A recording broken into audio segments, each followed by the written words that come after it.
Bueno, hola, buenas tardes. Quiero presentarme, soy Ricardo Seas, presidente de la Unidad Juvenil y Estudiantil. El día de hoy vamos a tener un foro virtual enfocado en la libertad académica y los derechos humanos. Vamos a conocer un poco sobre las perspectivas que tiene Bolivia referente a esto. Para eso, pues he invitado a una amiga muy especial que es parte de la Dirección de Acción Social de la Casa de la Juventud de Santa Cruz, Bolivia, y también participa como directora de edición de No Me Joda Bolivia, que es una plataforma de jóvenes donde plantean temas económicos y temas sociales y políticos, muy interesante, que los invito a visitar. Para ello, pues vamos a dejar que se presenten y puedan conocer un poco más de Génesis y de su trabajo dentro de la Casa de la Juventud. Asimismo, para que nos explique un poco sobre la historia de la Casa de la Juventud y la historia sobre cómo nació la iniciativa de No Me Joda Bolivia. Bienvenida, Génesis. Buenas noches, Ricardo. Un gusto estar con vos y muchas gracias por la consideración de invitarme a este foro. La verdad que considero que estos espacios son esenciales para fortalecer las democracias en nuestros países. Bueno, les comento un poco. Yo actualmente soy directora de Acción Social de la Casa de la Juventud. La Casa de la Juventud nace en el 2008 ante una necesidad social de formar a los futuros líderes del país en vista de la desatención que había por parte del gobierno de la calidad educativa en Bolivia y como también básicamente se necesitaba líderes jóvenes que tomen la batuta al momento de las luchas autonómicas. Es así de que se ve que es necesario formar a los jóvenes, no netamente con los temas que nos dan en la currícula escolar regular, y se idea este proyecto. Por otro lado, No Me Jodas es una iniciativa de difusión de ideas de libertad. Lo que buscamos es básicamente defender las ideas de la libertad, del Estado de Derecho para fortalecer la democracia en Bolivia, que como todos sabemos es bastante frágil. Por esa entrada, Génesis. Quiero preguntarte algo como demasiado importante, porque a través de todos estos años hemos visto como un deterioro muy fuerte en el tema de los derechos humanos en Bolivia, y quería saber cómo está la situación actual de Bolivia en esta materia. Bueno, la verdad que es bastante complicado hablar de los derechos humanos en Bolivia porque se sabe que como una democracia frágil en la que el gobierno actúa de forma autoritaria, no hay una libertad de expresión plena y tienen ellos secuestrados los cuatro poderes por los cuales pueden sistematizar eh, la represión.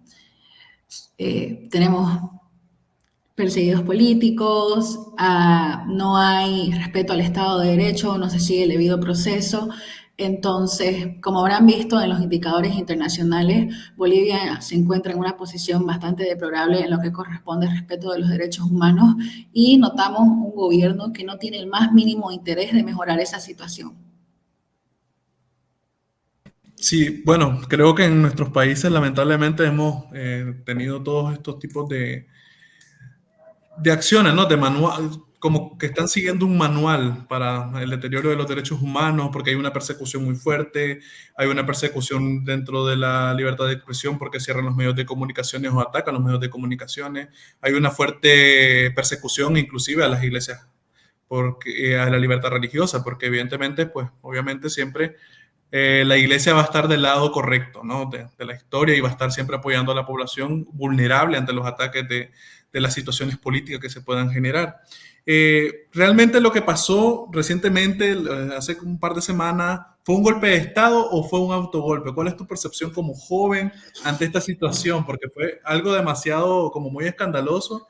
Yo en ese momento estaba en Paraguay, en el foro de Juventud Lag, y fue como que muy discutible la situación que estaba ocurriendo en Bolivia. Inclusive Cristian, pues, que estaba participando también, que es de la Casa de la Juventud, como que no entendía la situación que estaba ocurriendo en Bolivia, y pues me gustaría saber tu perspectiva sobre eso. Bueno, para entender un poco de qué fue lo que pasó en el atentado de autogolpe de Estado, hay que entender un poco de lo que es el contexto que acarrea la situación. En Bolivia actualmente hay bastante descontento de la población, ya sea por la escasez de dólar, por el desabastecimiento de gasolina, el incremento de los precios y habían distintos sectores sociales que se estaban movilizando para exigir al gobierno que tome medidas competentes y adecuadas para frenar esta crisis.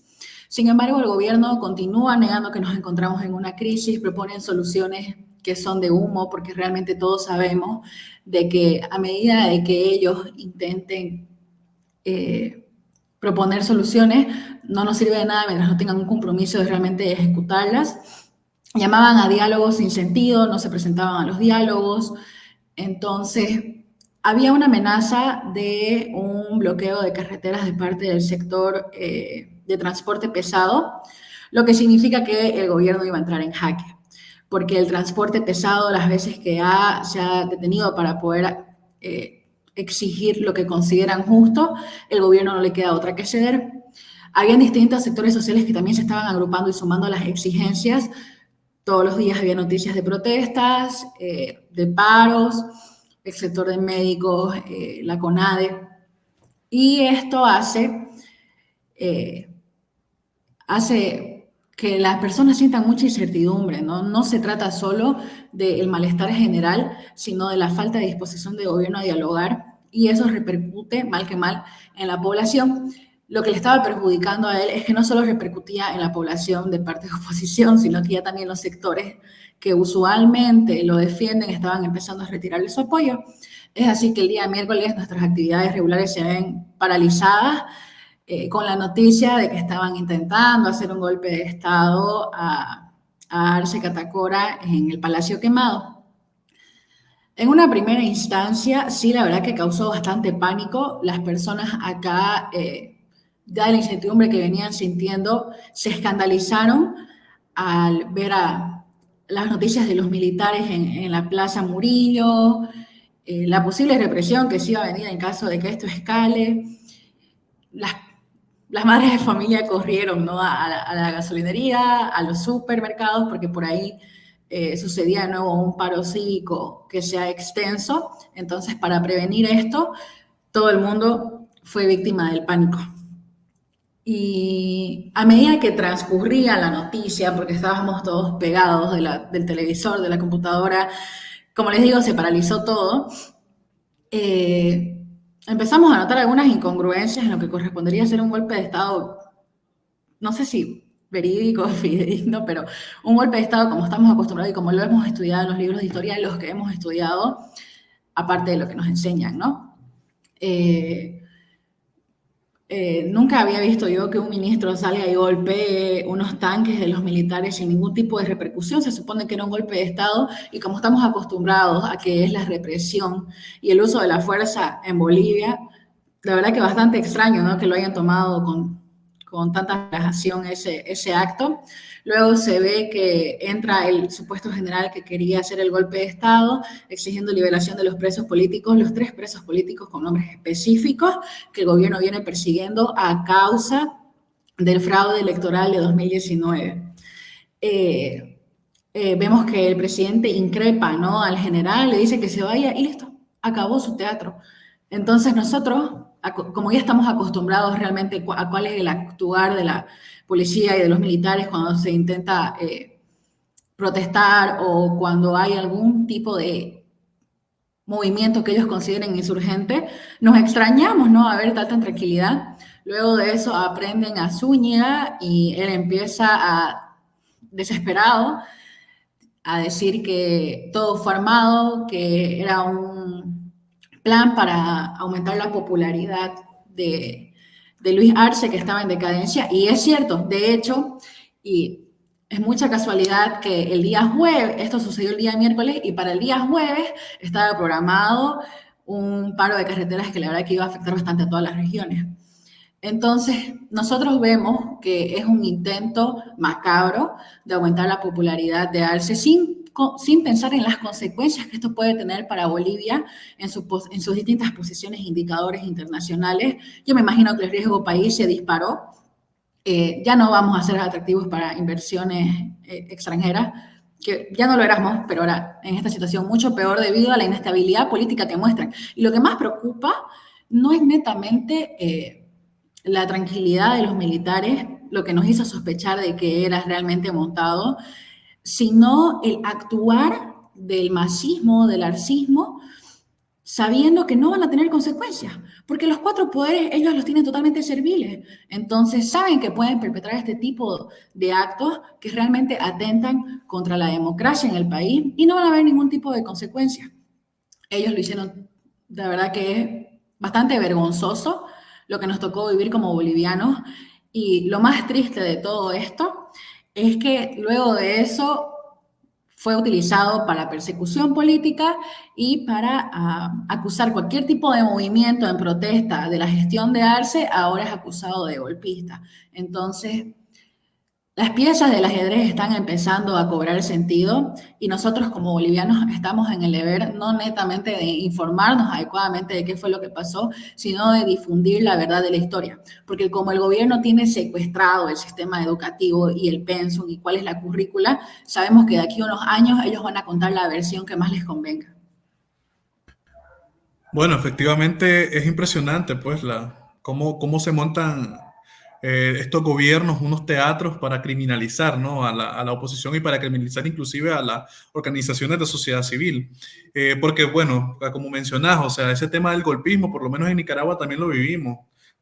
Desde 2018, la narrativa oficialista de la dictadura sandinista siempre fue los golpistas o los desestabilizadores de la derecha, por ejemplo, porque como son de corte de izquierda también, entonces ellos como que utilizan el discurso ideológico para enfrentarse a las situaciones sociopolíticas que se llegan a generar debido a su mala gestión gubernamental. Pero también fue impresionante de que este autogolpe realizado por parte del gobierno en Bolivia, o sea, tuviera tanta magnitud que llegara y recibiera el repudio por parte de la OEA, y porque evidentemente fue también estratégico mientras se realizaba la Asamblea General de la OEA en Paraguay, ¿no? Para que se pudieran hacer notar un poco más el caso de Bolivia. Pero a esto viene otra pregunta, o sea, yo entiendo que hay una persecución política directamente a defensores de derechos humanos y a personas activistas políticos dentro de la oposición. ¿En Bolivia hay presos políticos de verdad? Sí, realmente en Bolivia hay bastante persecución política. Tenemos, por ejemplo, a Luis Fernando Camacho, que fue secuestrado. Él es gobernador de Santa Cruz de la Sierra perdón, de Santa Cruz. Y también tenemos el caso de Yanine Áñez, la presidenta que asumió el cargo constitucionalmente y que, bueno, luego que sube al Secatacora se la persigue bajo distintos cargos, uno más alocado que otro, honestamente, pero como, de nuevo, el sistema judicial es servil al gobierno, ellos se vieron en la situación en que de forma inédita, incumpliendo distintos pasos del debido proceso, se los aprende y desde entonces solo tienen prórrogas y prórrogas y prórrogas y no estamos cercanos a una sentencia. Sí, bueno, igual, o sea, como ocurre en Nicaragua, la situación en Nicaragua es muy preocupante también en ese aspecto. Por ejemplo, cuando yo estuve con ustedes allá en Bolivia en noviembre del año pasado, les comentaba de que yo veía pues en Bolivia que se estaban realizando ciertas acciones similares a las que estaban pasando en Nicaragua, ¿no?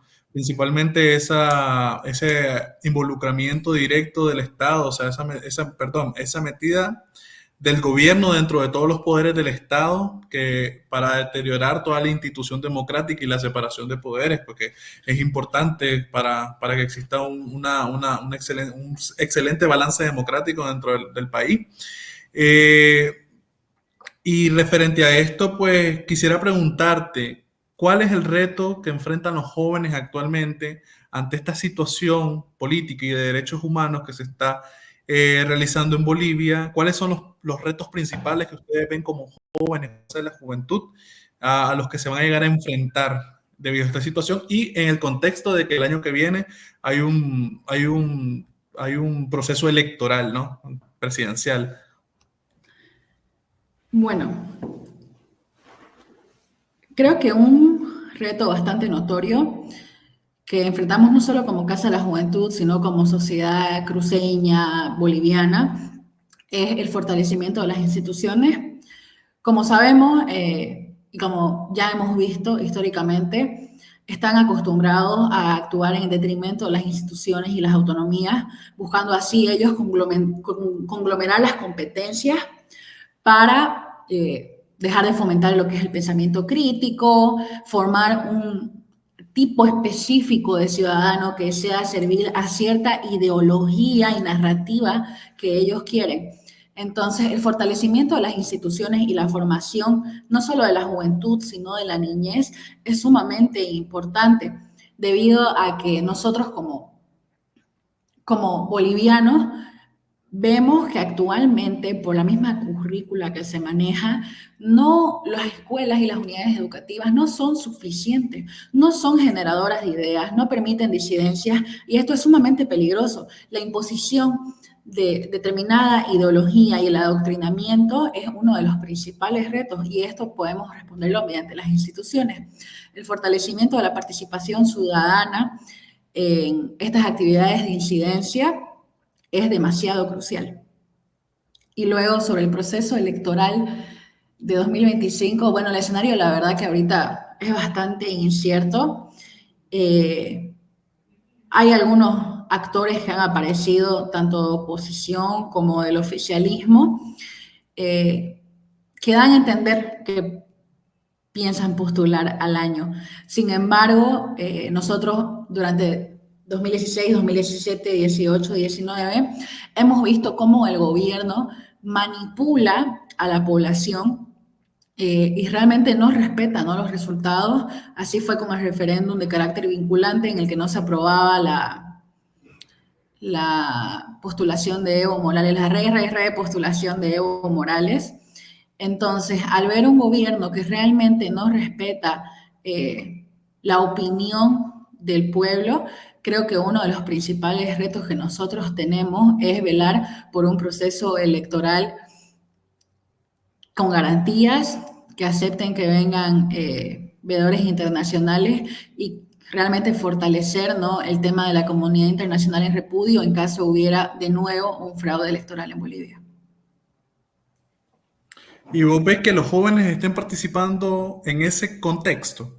O sea, porque, bueno, también hay que entender el contexto político, ¿verdad? Porque por lo menos hemos visto, los que estudiamos lo que pasa en los otros países latinoamericanos, porque es muy importante para nuestra situación en Nicaragua, que por lo menos el mismo oficialismo está dividido, ¿no? Hay una división muy clara entre dos tendencias y liderazgo dentro del oficialismo, pero los jóvenes tendrán la capacidad de impulsar, tanto en materia política como en derechos humanos, campañas en favor de que existe un cambio dentro de Bolivia.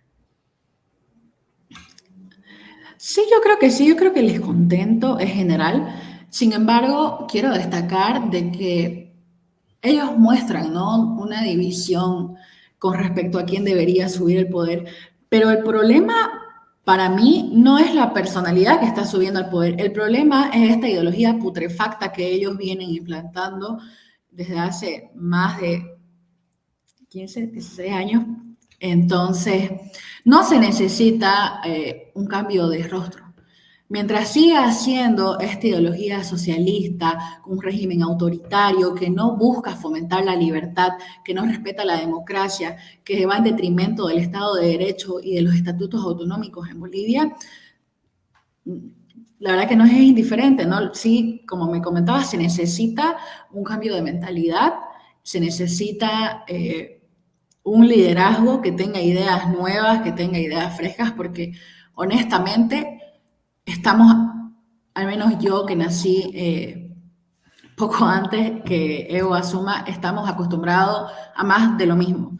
Son los mismos políticos con las mismas ideas de hace 5 siglos y el verdadero reto es que la juventud difunda estas ideas de libertad, tenga nuevos proyectos, iniciativas y que la población escuche. Excelente. Mira, fíjate que tenemos unas preguntas ahí que nos han estado realizando del público. A los que están conectados, si quieren participar y quieren que Génesis responda a sus preguntas, pueden escribirle en las redes sociales a través de la transmisión y yo se las estaré facilitando. Dice la pregunta número 1, ¿el adoctrinamiento de gobiernos autoritarios cómo puede combatirse? Bueno, hay que entender algo, depende del mecanismo que utilice el gobierno autoritario para el adoctrinamiento. En Bolivia estamos sometidos a la ley 070, es la ley que Avelino Cignani, que regula lo que es la educación primaria. Si bien las universidades cuentan con autonomía, el problema principal radica en que desde iniciales de primaria y secundaria, los, los niños, la niñez se está viendo sometida a un adoctrinamiento. Si ustedes pueden leer la ley, dice, ¿no?, que buscan, es antiimperialista, descolonizadora. Sin embargo, uno escudriñando un poco más en los artículos, ves que la currícula está totalmente secuestrada por el oficialismo. Es competencia del gobierno central el determinar qué se va a decir, cuándo y cómo se va a decir. Ellos te entregan un libro y vos tenés la obligación como maestro de impartirlo. No permite disidencias, no permite dudas. Y esto es sumamente peligroso. ¿Por qué? Porque crea cierto tipo de ciudadano, como les mencionaba, servil a la ideología que a ellos les conviene. No fomenta el pensamiento crítico, no fomenta el intercambio de ideas. Entonces, para mí, crucial la institucionalidad. Fortalecer instituciones como la Casa de la Juventud, Comunidad Juvenil, que crean espacios perfectos para el intercambio de ideas en un ambiente óptimo de aprendizaje, es necesario. Eh, Fortalecer estas instituciones, apoyarlas y también invitar a más personas a difundir. Es una forma de difundir la búsqueda de conocimiento. Nosotros que nos encontramos en países que tienen democracias frágiles tenemos que ser formados y perspicaces al momento de que hay este tipo de atentados contra la libertad. Ok, excelente, pero bueno, me lo hablaste desde una posición de la educación primaria, ¿no? Pero vos, dentro de la educación universitaria, ¿cómo es el involucramiento del Estado dentro de las universidades públicas? Por lo menos en Nicaragua, te sé decir que el involucramiento dentro de las universidades públicas es muy fuerte, bueno, hasta el punto que actualmente no hay ninguna universidad privada con pensamiento crítico, porque todas fueron canceladas por participar en las protestas que se iniciaron en 2018 y que los principales líderes juveniles de oposición pues salieron de estas universidades y que fueron las que enfrentaron directamente a Ortega y les dijeron pues que querían su renuncia y porque era necesario democratizar nuevamente el país. Entonces, ¿qué tanto es el nivel de intervención de parte del gobierno central dentro de estas universidades públicas y si también repercute en las universidades privadas? Bueno, por el momento me queda decir de que las universidades públicas sí tienen bastante autonomía. El docente puede escoger cuál es la temática de su cátedra y el alumno tiene la libertad de escoger con qué docente le parece mejor pasar su clase, teniendo en cuenta el método pedagógico, cuál es su ideología, también es súper importante. Entonces, eso, ¿no? O sea, todavía no hay una injerencia que sea evidente para nosotros. Sin embargo, la universidad ahorita está enfrentando una crisis debido a la politización. Las prebendas, la corrupción en los distintos cargos es lo que actualmente aqueja a la comunidad universitaria. Sin embargo, sé que la situación en Nicaragua es mucho más preocupante y bueno, es una forma que los gobiernos tienen, ¿no?, de adoctrinar, evitar que se compartan ideas, evitar que se generen ideas para ellos enseñar netamente la ideología que ven conveniente.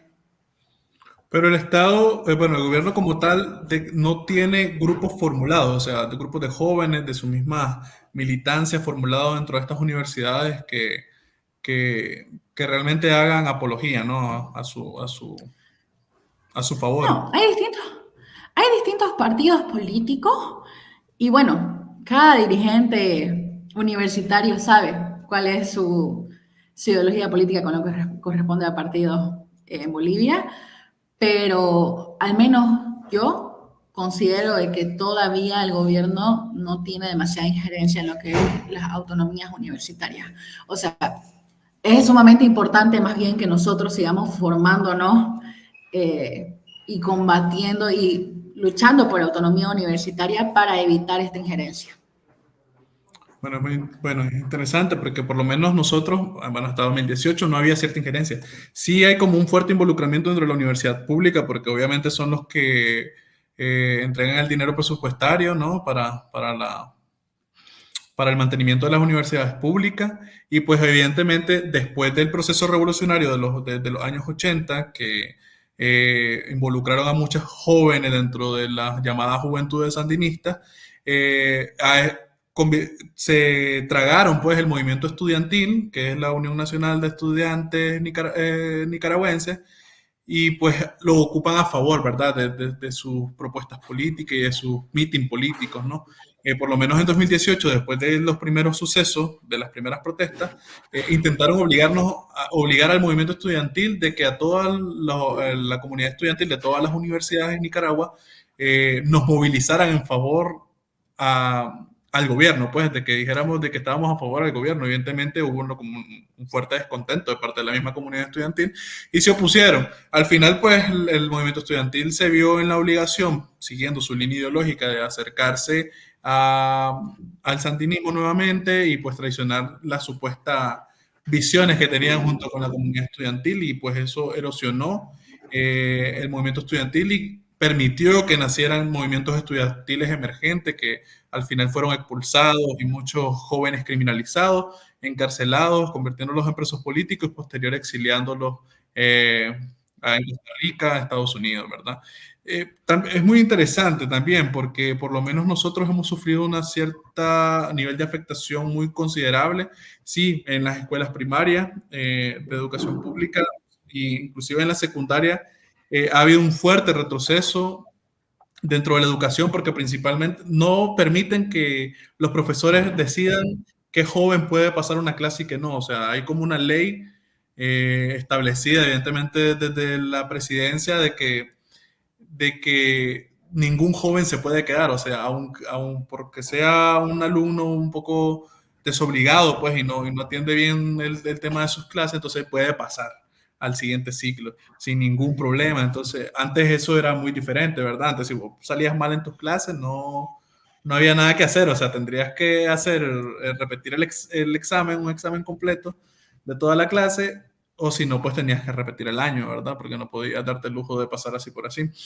Pero también hay como ese tema de los libros que vos habías comentado sobre que utilizan libros que el mismo Ministerio de Educación crea para que se realice la currícula educativa, ¿verdad? Se implementa la currícula educativa en las clases. Pasa igual en Nicaragua, ¿no? Pero ahí sí se ve mucho el involucramiento de las imágenes partidarias, ¿sí? La segmentación partidaria que tiene la educación, porque te ponen imágenes plenas de lo que es la revolución, de lo que se considera que es la revolución, de imágenes de Daniel Ortega, imágenes de Rosario Murillo, como haciendo mucha oda a la personalidad, ¿verdad? Y que los niños piensen de que eso es lo único que ha pasado en la historia de Nicaragua, porque además estos contextos también han permitido que la memoria de las personas sea muy corta. Ya, ¿por qué? Porque no, la gente en Nicaragua, me atrevo a decirlo, no conocen más allá de lo que es la revolución, porque es lo que se nos ha implementado, se nos ha impuesto durante todos estos 45 años que tiene de haber pasado este proceso. Para eso, pues caigo en otra pregunta referente siempre al tema de la libertad académica. ¿Nunca has sabido de algún tipo de interferencia así gubernamental? Por ejemplo, por lo menos yo siento que en las universidades que están en la capital boliviana, sí hay como un poco más de interferencia por parte de los partidos políticos, ¿no? Principalmente del masismo dentro de estas universidades.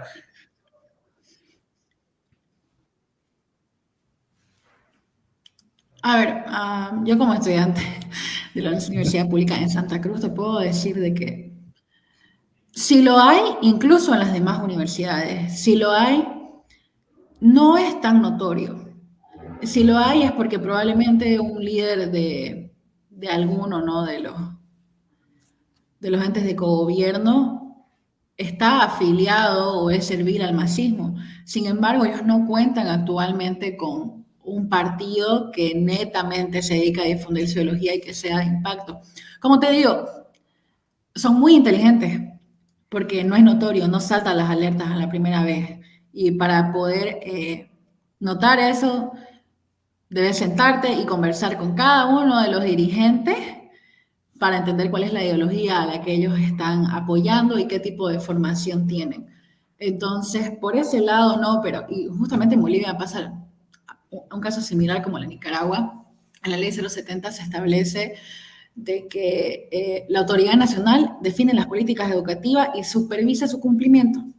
Entonces, hay una centralización excesiva de la educación y una falta de flexibilidad para adaptarse a las distintas realidades sociales. Bolivia, al ser multiétnico, pluricultural, contamos con distintos contextos sociales y bueno, estos contextos sociales deben verse reflejados en nuestra enseñanza, ¿no? Incluso está en el artículo 5 o 4 de la ley 070 que se deben desarrollar programas educativos de acuerdo a cada contexto histórico, geográfico. Sin embargo, vemos que no es así. Este modelo educativo andinocentrista no nos enseña, al menos de parte de mi región, no aprendemos nosotros historia de nuestra región. Netamente es una narrativa en contra de las colonias que muchas veces, y nosotros, al menos yo que participo de otras instituciones, hemos visto que no es tan sangriento lo que nos cuentan. Y claro, caen en esto de que te lo enseñan de niño, te lo enseñan a los 6, 7, 8 años, cuando todavía no tenés vos la potestad de decir, pucha, esto es cierto, y sentarte a investigar si realmente lo que te está diciendo tu profesor del colegio es verídico. El tipo de formato de clases no fomenta la disidencia, no fomenta las dudas, básicamente es una clase magistral y tampoco es culpa de nuestros maestros, pero a ellos lo forman así en la escuela de maestros, es el único formato de clases que les enseñan. Entonces ellos van y replican con la narrativa del libro que el gobierno, con la narrativa de la currícula que el gobierno impone. Entonces, como te digo, está sistematizado el adoctrinamiento y pasa lo mismo de que hay chicos que no les dan la nota, sin embargo, un decreto y ellos pueden pasar de año. Entonces, la verdad que es un fomento a la ignorancia y es lo que más les conviene.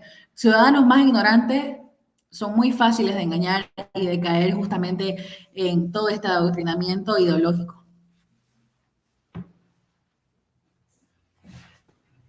Sí, perdón, se me ha apagado el micrófono. Pero bueno, sí, en base a eso mismo, pero bueno, quisiera preguntarte también, o sea, porque como te digo, conozco muy poco sobre el proceso académico, del tema de la libertad académica dentro de Bolivia y por eso es que te invité a este webinar para que nos explicaras un poco más, para que también las personas que nos están viendo entiendan un poco más también sobre la situación de derechos humanos y política dentro de Bolivia. Pero ¿has sabido que en algún momento el régimen haya realizado algún tipo de ataques a estudiantes por oponerse a sus políticas gubernamentales o inclusive participar en las protestas o de participar en las protestas que se hicieron en 2019 que pues llevó al derrocamiento de Evo Morales y pues la asunción de un gobierno de transición que al final también fracasó pues evidentemente porque se restauró otra vez el masismo del poder y pues criminalizó a las personas que habían estado en este gobierno transitorio? A ver, sí, la persecución política en Bolivia no se perpetra netamente hacia el líder universitario por su condición de líder universitario. La persecución política acá se puede dar a cualquier tipo de líder en una posición que le incomode al gobierno. Entonces, no considero que es inherente el tema de si aprehendieron a un joven porque hizo uso de su liderazgo en la universidad para, por ejemplo, invitar a sus colegas a la protesta. No, el motivo por el cual los aprenden y los persiguen es porque sea cual sea el tipo de liderazgo que estás ejerciendo en cualquier institución que la estés ejerciendo, estás generando un impacto que le incomoda al oficialismo, que le molesta. Estás empezando, o no empezando, pero estás ejerciendo un liderazgo que es peligroso para la ideología que ellos buscan imponernos. El gobierno realmente no está contento con el fomento del criterio, de los debates, y es muy notorio en su debido momento en el gobierno de Evo Morales no estaban permitidos los debates presidenciales. Entonces, como les digo, ellos no están dispuestos a un intercambio de ideas y si es que hay, porque los hay, perseguidos políticos que han sido aprendidos durante las protestas, las manifestaciones, durante incluso vigilias pacíficas, no es por la condición de líderes universitarios, sino porque tu accionar está empezando a resonar y está incomodando al actuar autoritario que ellos tienen.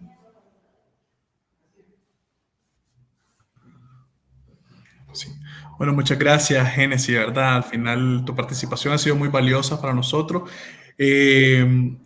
Una última pregunta que te voy a realizar es en parte muy política, ¿verdad? Y también, pues, evidentemente, es por la participación de la juventud dentro de los procesos. Al final nosotros somos un brazo muy importante, un sector muy importante dentro de todos los procesos políticos y sociales dentro de nuestros países. Y es ver si hay algún candidato listo para enfrentarse al marxismo en estas próximas elecciones del 2025, si hay una persona joven, referente, de que pueda suplir estas necesidades que exige el pueblo, que ya no lo ven los políticos tradicionales. A ver, deben considerar que es muy difícil en Bolivia ser un líder que demuestra públicamente que tiene ideas distintas a las del oficialismo. Es muy complicado, es muy duro también tener iniciativa en Bolivia, porque eventualmente, y es lo que muchas personas temen a causa de esta persecución, están en peligro. No me atrevo a apuntar a uno, honestamente, no me atrevo a sacar un nombre porque sí veo jóvenes sumamente formados, veo jóvenes que ejercen un liderazgo de impacto en la sociedad, veo jóvenes que han logrado tener apoyo de los adultos, adultos mayores, están trabajando por una Bolivia mejor, pero considero que es muy temprano todavía con el contexto político de Bolivia atreverme a nombrar a alguien, pero sé que la juventud está trabajando por ello, sé que la formación es sumamente necesaria, sé que estamos trabajando por la institucionalidad y espero que en algún punto un nombre conocido o una persona del medio que nosotros sepamos que es un líder innato o que ha desarrollado muy bien su liderazgo a través de los años, pueda, pueda asumir el reto de, de enfrentar al oficialismo por una Bolivia mejor.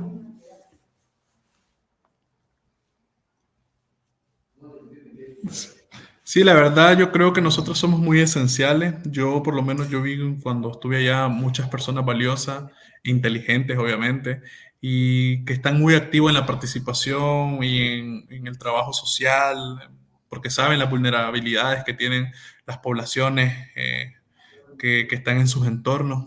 Eh, Lamentablemente no pude conocer más de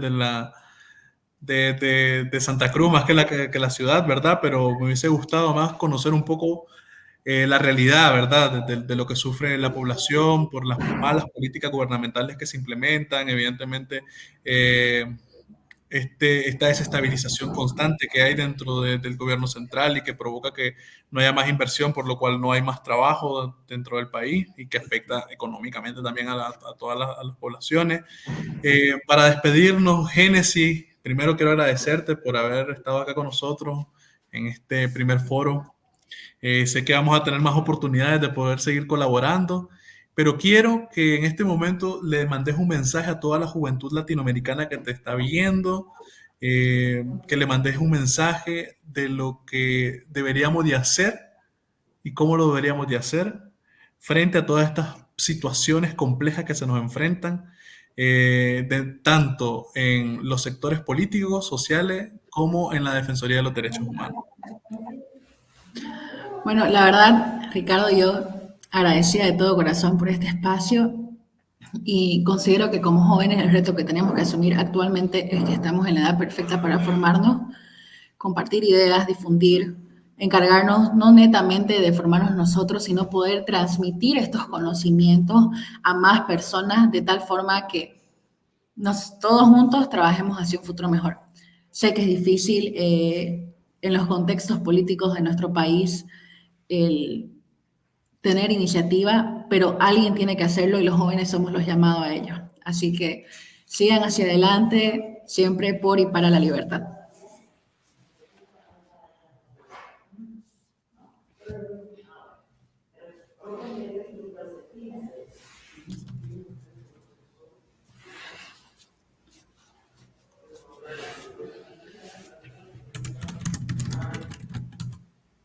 Ricardo, perdón, no se escucha.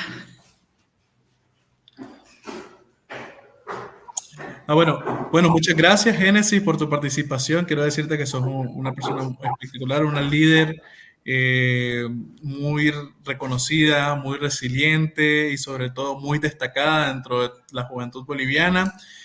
Invitar también a las personas que nos están viendo que vamos a seguir teniendo más foros con otros jóvenes líderes de América Latina para que nos expliquen un poco más de la situación de lo que se vive en sus países. Y pues más nada, o sea, hay que trabajar siempre por nuestra población, por nuestro país. Es importante siempre tener presente la Defensoría de los Derechos Humanos y tener presente las posiciones políticas necesarias dentro de los espacios de decisiones para influir y beneficiar a todas esas poblaciones marginadas por la política tradicional, ¿verdad? Y siempre trabajar por mantener la libertad y una democracia plena dentro de nuestros países. Hoy ustedes tienen la oportunidad de hacerlo, por lo menos en Bolivia, dentro del país todavía. Nosotros tenemos una lucha mucho más complicada porque lo estamos haciendo desde un exilio forzado, pero pues al final creo que nuestra meta es lo mismo, ¿no? Lograr la libertad y una democracia plena para nuestros países donde se respeten los derechos humanos. Felicidades por la iniciativa, Ricardo. Muchas gracias.